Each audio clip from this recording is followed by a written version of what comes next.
60 লক্ষের যদি ডেটাবেজে আমি ওদেরকে পেয়ে যাই, তাহলে আমাদের নির্বাচনের জন্য প্রয়োজন হচ্ছে মাত্র 5 লক্ষ সদস্য।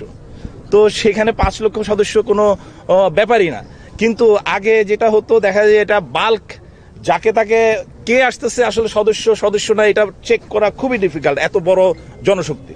বাট এখন যেহেতু ডেটাবেজ হয়ে যাবে, সেই প্রস্তুতিটা আমরা নিয়ে ফেলছি। এবং একই সাথে আপনারা দেখেছেন, আমরা আমাদের যে জনগোষ্ঠীতে যেখানে নির্বাচন হয়, কিন্তু ওখানে আমাদের কোনো উপস্থিতি নাই, কারণ আমাদের কোনো ওইভাবে ফর্মালি, বাট এখন ওদেরকেও আমরা বিডিপি সদস্য হিসেবে তাদের সামাজিক ভূমিকার ক্ষেত্রগুলোতে সম্পৃক্ত করতেছি। নেক্সট ইলেকশনে ওরা ওদের সেই ডিউটির জায়গাগুলোতে পালন করতে পারবে, কারণ ওই জায়গায় অন্য বাইরের লোক গিয়ে আসলে তাদেরকে তো চিনে না। সো এই জায়গাটায় আমার মনে একটা বড় ধরনের পরিবর্তন আসবে।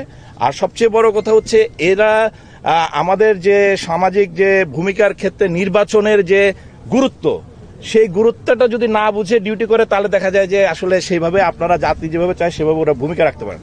ওদেরকে আমরা প্রশিক্ষণের মাধ্যমে, এই বছর আমাদের 1 লক্ষের উপরে আমরা প্রশিক্ষণ টার্গেট করা হয়েছে, যেটা আমরা ইনশাল্লাহ ঢাকা শহরেও বিভিন্ন শহর কেন্দ্রিক যেগুলো আছে সেখানেও শুরু হবে খুব শীঘ্রই।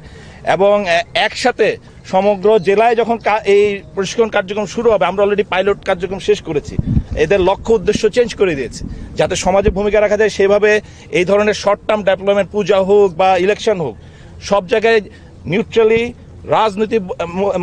রাজনীতির ইয়ার বাইরে গিয়ে, কোনো রাজনৈতিক ছত্রছায়ার বাইরে গিয়ে কিভাবে রাষ্ট্র এবং মানুষের জন্য ভূমিকা রাখা যায়, সেই প্রশিক্ষণটা আমাদের কারিকুলামে সংযুক্ত করেছে।